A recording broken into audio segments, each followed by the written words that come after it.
Sorry, I gotta have to do this. Our kickball team.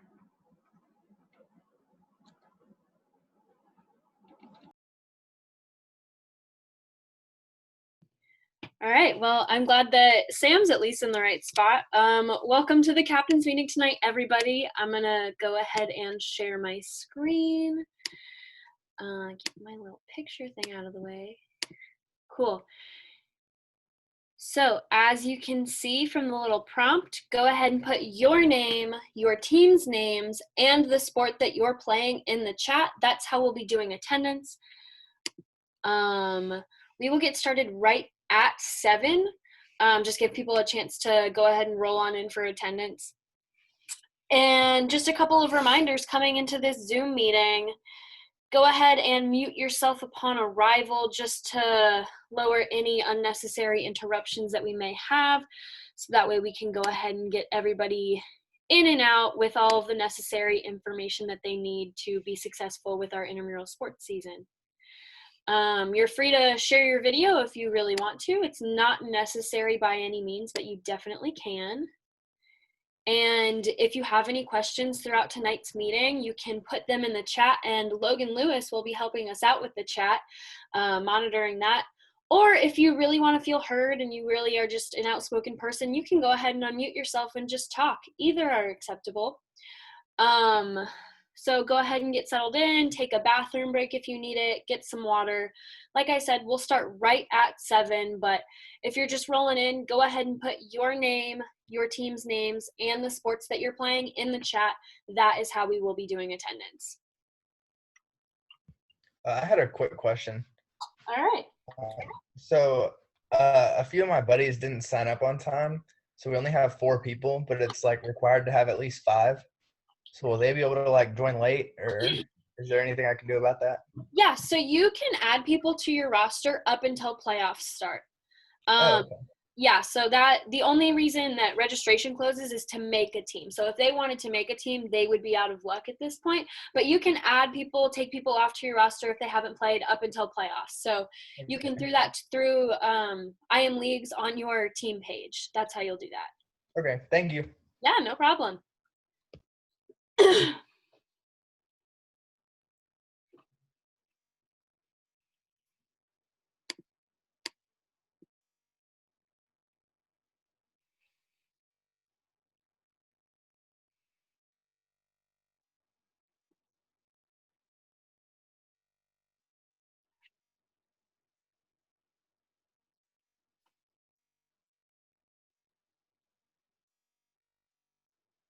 And just one more friendly reminder before we get started, go ahead and put your name, your team's names, and the sport that you're playing in the chat for attendance. Mute yourself when you come in so that way we minimize any unnecessary interruptions for tonight. And if you have any questions, you can feel free to throw them in the chat, unmute yourself throughout the presentation, do whatever you feel comfortable with. We will get started right now. So welcome to tonight's captain's meeting. We're excited that you decided to spend your Wednesday night with us. It'll be short, sweet, to the point, but also will provide a lot of information. So as I said, use the chat function if necessary. Logan's going to help us out with that tonight as we go through this. Just some introductions before we get started. Brian Vaverka is the sport programs director.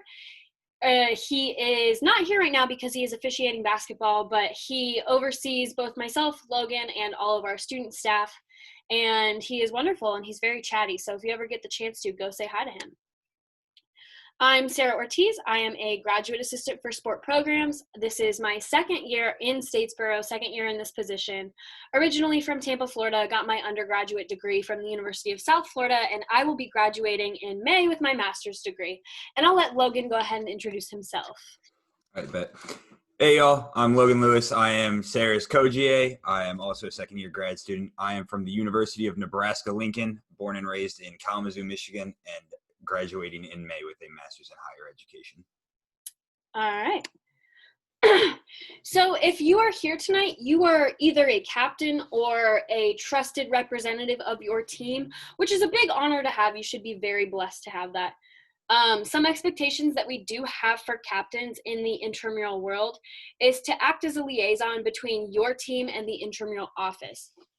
Any communication that we need to have with a team will run through you, whether that be rescheduling, cancellations, if something changes throughout the season, if teams drop and we need somebody to pick up games, that's going to run through the captain, and we expect you to relay that to your team. And also ask us any questions that your team may have. We know that this is just a really different time. We're doing a lot of new things and some questions may arise, and we welcome you to ask them. We do just ask that they run through the captain so that way we have consistent communication. Some other roles as the captain are to ensure that all of your players have the player pass. If you don't know what we're talking about, that's okay. We'll get to it in a couple of slides. But a player pass is necessary to be eligible to play intramurals for this year. It's new, and it'll be required for the rest of the time that we have intramurals. We're also going to ask that you inform your team of all rules, policies, regulations, anything that they may need to know to be successful in playing the sport that you signed up for.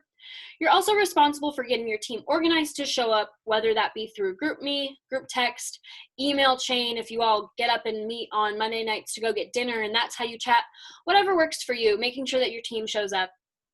And last but not least, making sure that you do manage your team conduct accordingly.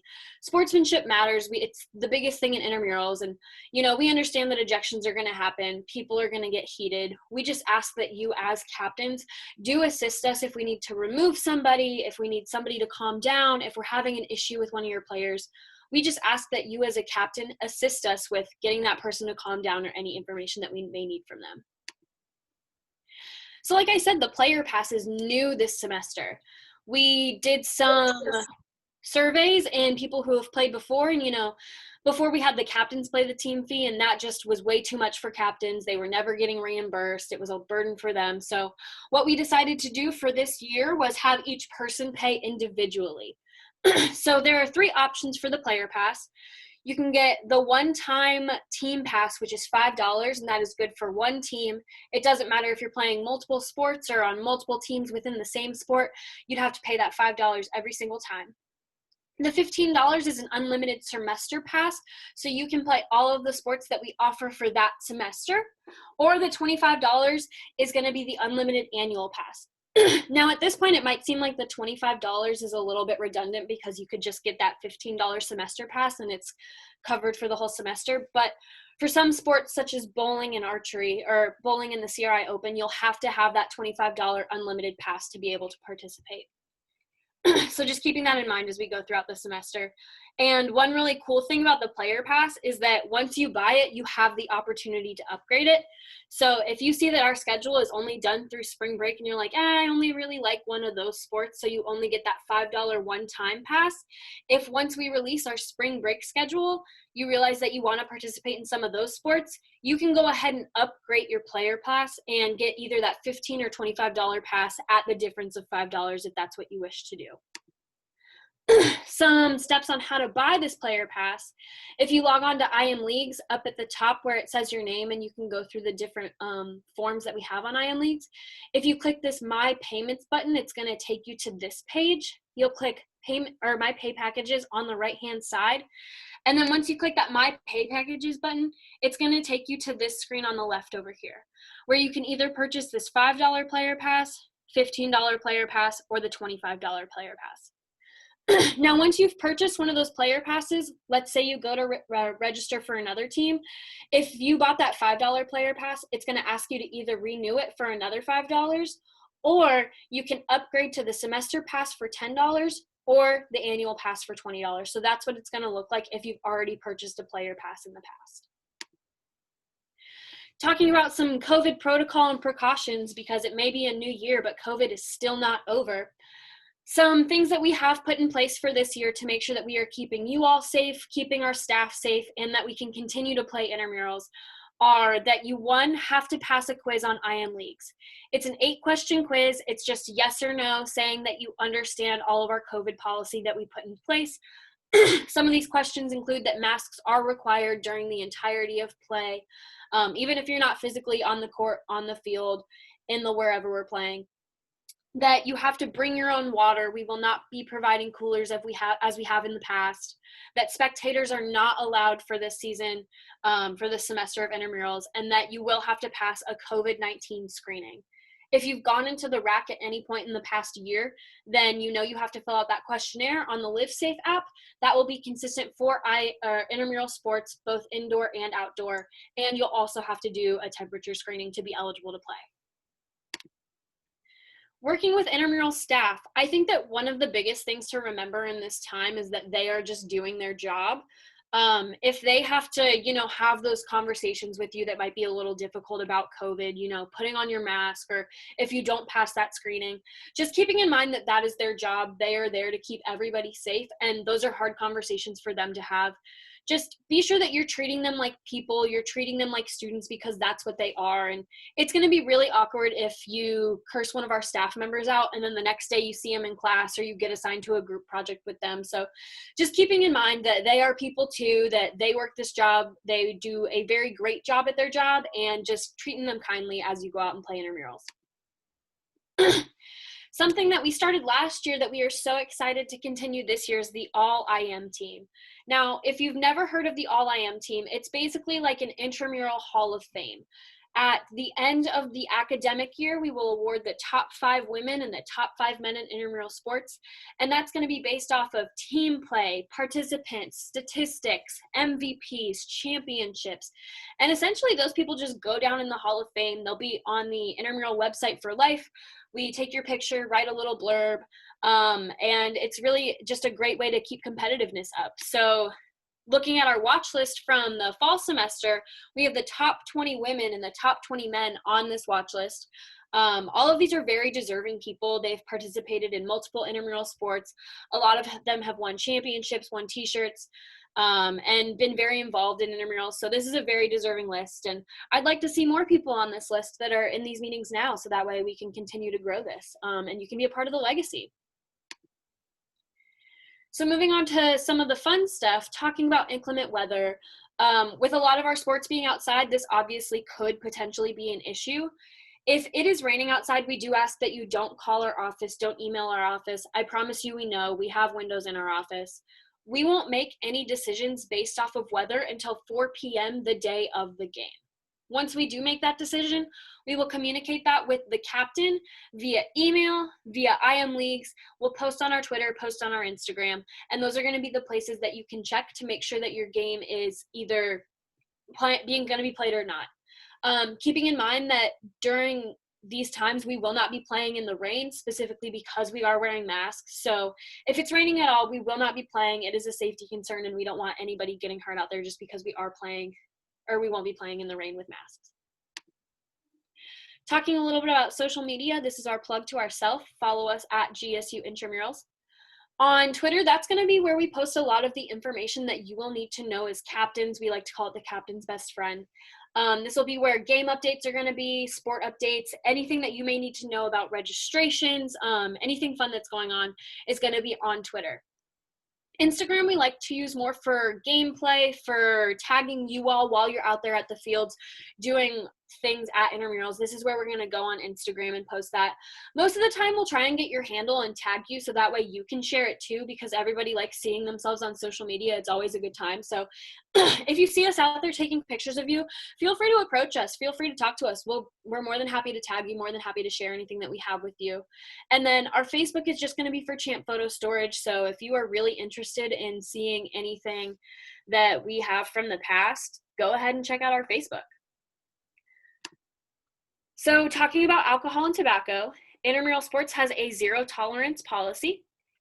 And this is going to be for if you come and you smell like alcohol, if you come out to the fields and you're talking about how you just got back from the bar with your roommates, if you smell like alcohol because your roommate poured beer on you on accident right before you left the door, if you are talking about smoking cigarettes, cigars, being under the influence of any sort of drugs, and vapes, smokeless tobacco, all of those things, it's going to be a zero tolerance policy. We are going to err on the side of safety with this. So if we have any sort of suspicion that you may be under the influence, even if you swear up and down that you're not, we are still going to ask you to either leave or not play. It's just a safety issue. We don't want anyone out there getting hurt. It's just completely unnecessary. So just keep that in mind. No alcohol, tobacco before or during intramurals. You are free to do whatever afterwards, but just before or during, zero tolerance policy. So talking about time preferences, if you've already submitted your time preferences, go ahead and give me a little reaction emoji in your little chat thing so that way I can know that we're all on the same page with this.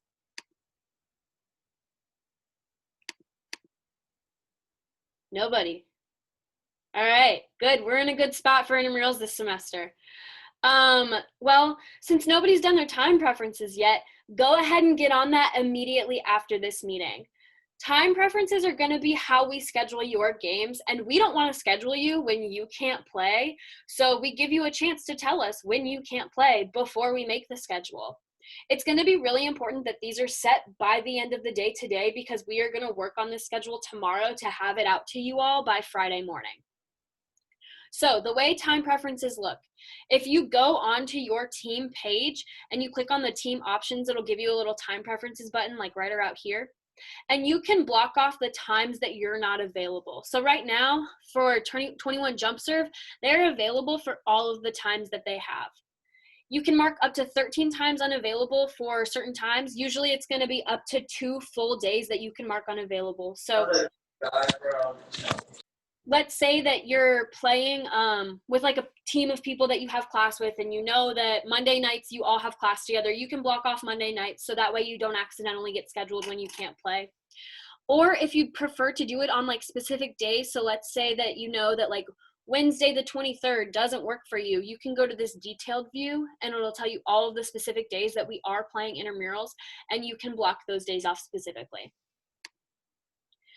Forfeits. So forfeits are the F word of intramurals. We absolutely do not like them. They are bad. They're horrible. Some ways that you can get a forfeit is if your team does not have the minimum number to play at game time.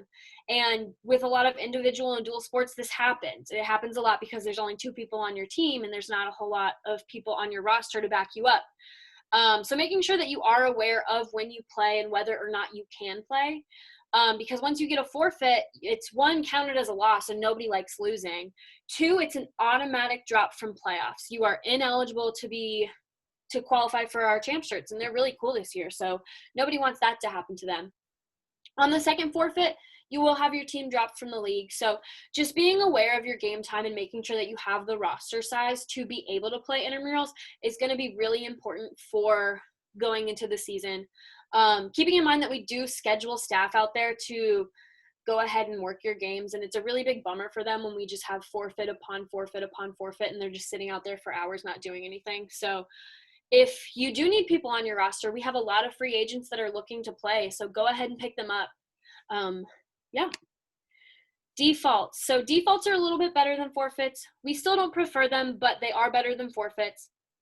A default is when you let us know that you will not be able to play. Now, this needs to be done by 4 p.m. on the day of the game or 4 p.m. the Friday before a Sunday game. And essentially, you either call us, email us, let us know via IM Leagues that, hey, I'm scheduled for this game, but I can't play it. On your first default, it's just going to count as a loss, not the end of the world. Second default, though, it will count as a forfeit. And again, once you have a forfeit, you're ineligible for playoffs. Like I said, we do prefer defaults over forfeits, but the best option out of this is to reschedule. Now, rescheduling does take some time. So if you do decide that you want to reschedule your game, we recommend doing that as early as possible because it's a 3-step process. It has to be agreed upon by both teams, and the intramural office has to approve it before the reschedule is finalized. And they need to be confirmed by either 4 p.m. the day of the game or 4 p.m. on the Friday before a Sunday game. Now, something that does happen occasionally is that people get forfeits because they assume that their game is rescheduled, and we don't want that either. So if you ever have any questions about your game being rescheduled, go ahead and contact the intramural office and we will help you out with that, making sure that everything is finalized and that you are good to go. So how to reschedule is going to look a little bit like this. If you go to your homepage on IM Leagues, it'll show you your next game. And if you're like, oh man, I can't play on Tuesday, October 10th at 10 p.m., that just doesn't work for me, you're going to click this reschedule button here. when you click that reschedule button, it'll take you to this screen on the left. And what you're going to look for is times where both your team and the opposite team are available. So you'll want these 2 green squares right here. You'll click on that time, and once you click on that time, it'll take you here to this page where you can press this button. Now notice that this button says send request. It does not say reschedule game. Once you press this button, it just says, hey, I'm Fireballs and I can't play. Goats, can you play at this time? It asks them if they can play. Once they accept that reschedule request, then it gets sent to the intramural office. So keep in mind that just sending this request does not reschedule your game. Talking a little bit about sportsmanship, because as we said before, that sportsmanship and fun go hand in hand. It's the biggest thing in intramurals. At the end of each game, you will receive a sportsmanship rating on a scale of 0 to 4. And you as a captain are directly responsible for the actions of any player on your team or any spectators that we may have. Not right now, obviously, but any spectators in the future that you may have at intramural sports. Anything that they do is going to fall on you as the captain. And keeping in mind that actions that happen before and after the game will be counted for sportsmanship. Now, one of the biggest reasons that sportsmanship counts in intramurals is that you have to have good sportsmanship to be eligible for playoffs. And for Georgia Southern intramurals, that sportsmanship rating is going to be 3. So keeping in mind that all of your actions will count going into playoffs and throughout the season. So keeping that sportsmanship up as much as possible. Talking a little bit about ejections. Hopefully it's not a big thing this semester. We didn't have a single ejection last semester, which is truly amazing because our office is usually so busy with ejection reports. But, you know, if they happen, they happen. It is not the end of the world. We understand that intramural sports can get competitive, that some people can get heated, and that's okay. We just ask that if you or a teammate does get ejected, that either you calm down if it's you being ejected or that you help us calm your teammate down, assist removing them if necessary, give us information that we may need, and control the rest of your teammates. And something that I do have to say about ejections is how you or the individual acts after they're ejected really does count in that ejection meeting. Brian Vaverka, our program director, that is something that he takes a lot of account into when it comes up with punishment, when he's determining punishments for those ejections. So how you act after you get ejected really does count a lot for us. So keeping that in mind. All right, we're going to get into some sports specific stuff. Talking about pickleball. If you're here for pickleball, go ahead and drop it in the chat. We're really excited to have you here. Pickleball is going to be a lot of fun. Apparently it's a really fun workout. I've never played, but that's what I've heard. The way you play pickleball is it's going to be matches to 15, win by 2. You can only win points if you are the serving team, so it's not going to be rally scoring. And if the score is even, you're going to serve from the right. If the score is odd, you'll serve from the left side of the court. And there's a 2-bounce rule in pickleball. So what that means is that the receiving team must let the ball bounce before they return it, and then the serving team must let the ball bounce again before they return it, and then they can volley after that. So it has to bounce and then bounce before it's volleyed. There's a no volley zone in pickleball. It's also called the kitchen. This is going to be the court area within 7 feet on both sides of the net. You may not hit the ball out of the air in this zone. It has to bounce. It's a fault if the ball is volleyed in this zone. So just keeping that in mind if you are playing pickleball. And one more thing on pickleball, if you're not really sure how to play pickleball, we do have staff out there every single day for, I believe, until Thursday. Correct me if I'm wrong, Logan. They'll be out there from 5 to 8, just going through demonstrations and playing with you all. So if you just need some preseason practice, that's going to be a good way to get it. You can check out pickleball stuff from equipment checkout at the rack by the rock wall. Can Jam, Logan, I'll let you take this one away. Okay. Can Jam, if you've ever played it before, it's super fun. It's basically like Frisbee cornhole. I think it's the easiest way to kind of describe it. So you can get 1 point for what's called a dinger. If I throw it to Sarah and she hits the Frisbee into the side of the can, that'll be 1 point. 2 points is the deuce. So if I just throw and hit the can by itself, and 3 points is a bucket. So if I throw it above or anywhere around and Sarah hits it into the top of the bucket or through the slot, it has to be hit. It's 3. So you can get an instant win with what is called a chog. Basically, if you throw the disc into the front slot without your teammate touching it at all, it's very unlikely. If a team ties, each team has one more turn. So you keep going until you just keep doing one more turn until whoever has the most points wins. If, say, I throw it and then Sarah tips the disc in and then it bounces out through the top, it's only counted as 1 point. So even if it went in and then bounced back out, you don't get 3, you get 1. It has to sit in. If I throw it into the slot and it still bounces out, it's still only 2 points. Same thing. If the goal falls over on an instant win or a bucket, it'll only count if the disc exits through the bottom of the goal. So if I throw a perfect slot and it hits the bucket over and it still pops out the top, you only get 2 points. It must go downwards at all times. And there's a very rare case that if you throw the Frisbee up and it goes in through the top, if it must come to rest for 5 seconds. And if it comes to the rest on the top of the edge, it'll count as 1 point. If it were to happen on a direct throw, it'll count as 2 points. So some people believe that if they throw it in through the top, it's an automatic win. It's not. It's only 2 points. Cool. Awesome. Thank you, Logan. All right, moving on to kickball. I'm super excited for kickball. This is our large team sport for this semester, and it's going to be so much fun. We are playing kickball 6-on-6, so getting a lot of that team feeling out back at intramurals, which is really what we're here for. Talking about kickball, teams will pitch to their own kicker. Now, with this, if the pitcher interferes with any part of the defense's play, then the ump can either call the runner or the kicker out as they determine appropriate. A team's going to have 3 outs per inning, and a kicker will have a maximum of 2 pitches to kick the ball. After that, they're going to be out. And then bunts are going to be illegal, and there's no walks in kickball. Bowling. Bowling is a really fun intramural sport. We give you a really great deal on bowling. I mean, $25 for 12 games of bowling, I believe it is. That's a great deal for some bowling. All of the games that we have for bowling are going to be played at the clubhouse, so you will have to adhere to all of their COVID policies. Now, the difference with bowling with the rest of our leagues is that this is going to be 4 games in 4 weeks, whereas the rest of our games are 4 games in 3 weeks. So keeping that in mind, it's just going to be 1 game per week. Each team can have an unlimited number of bowlers on their roster. However, we're only going to do 4 players per each match. So whoever goes for a night, we can only have 4 people out there. That's because that's the clubhouse's rule. They do have limits on the amount of people that can be in the building at a time. And for that night, the same 4 players must bowl in all 3 games. So just keeping that in mind. Playoffs, the good stuff. The season for all of our leagues, as I said, is going to be 4 games in 3 weeks with the exception of bowling. Each league is going to end in a single elimination tournament. So if you lose, you're done. If you win the whole tournament, then hey, you win one of our super awesome champ shirts if you're playing in the competitive league. To make it to playoffs, though, there are some requirements that need to be met.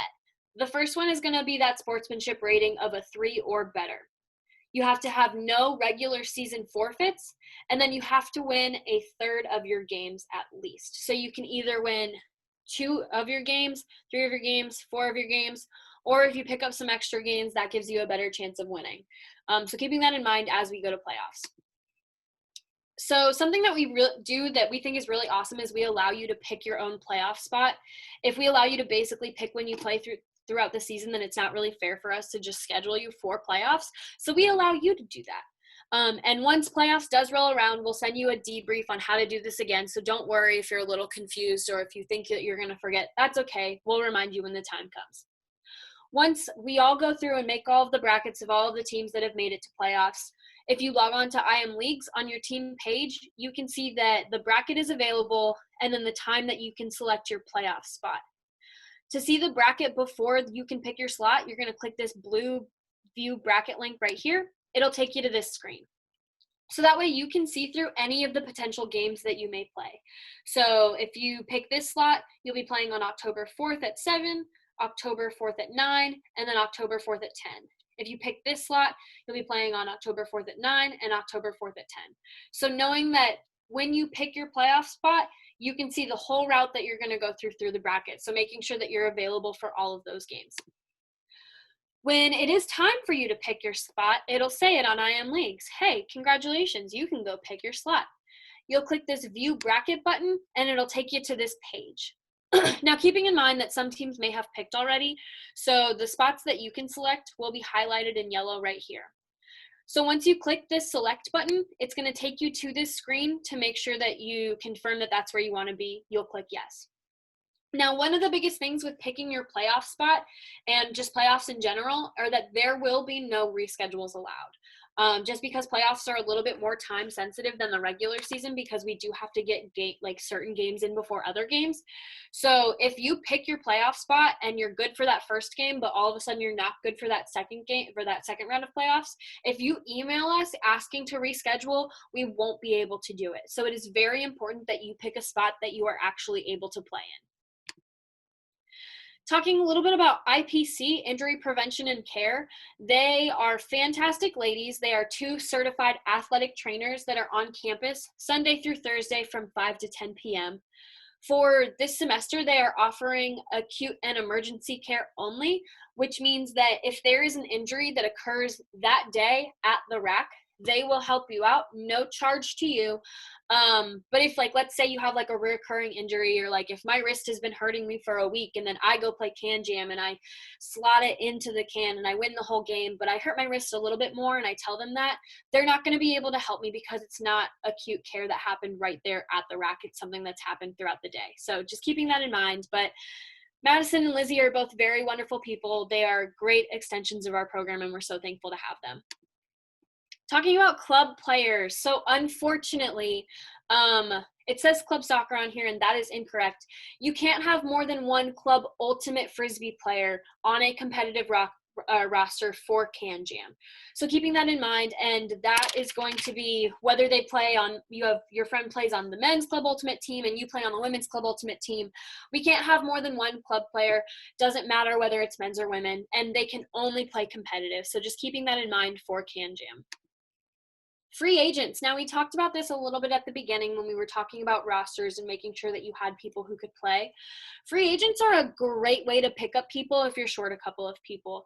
And I know that specifically in kickball, we have 5 free agents that are looking to play. So if you need people, you can click on this free agents button and it's going to take you to this screen where that free agent can write about themselves, a little bit about their background.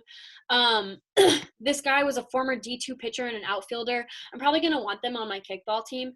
So I can either send them a message or automatically just move them to my team. So if you still need to fill up your roster, go ahead and do that via free agents. They're usually pretty good. Players, just people who maybe are new to the school or don't have as many friends but really want to be involved.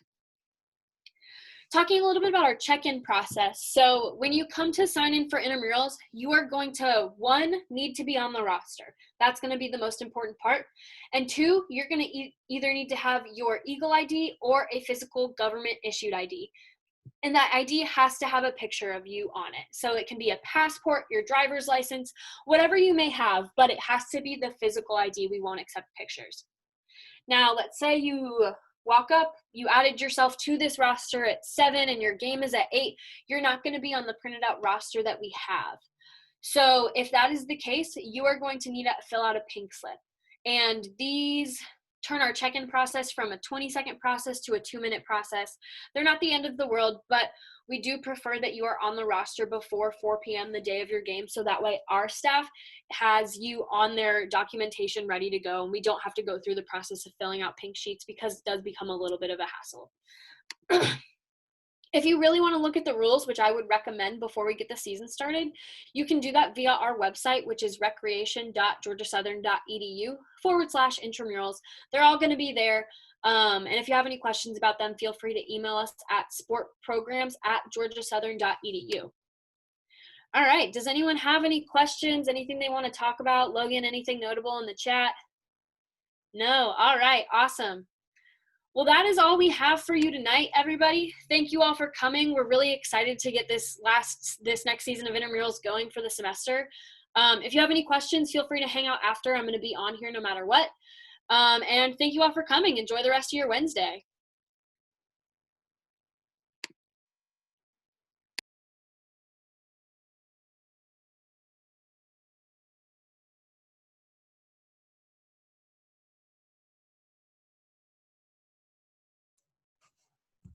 Good job, Ortiz.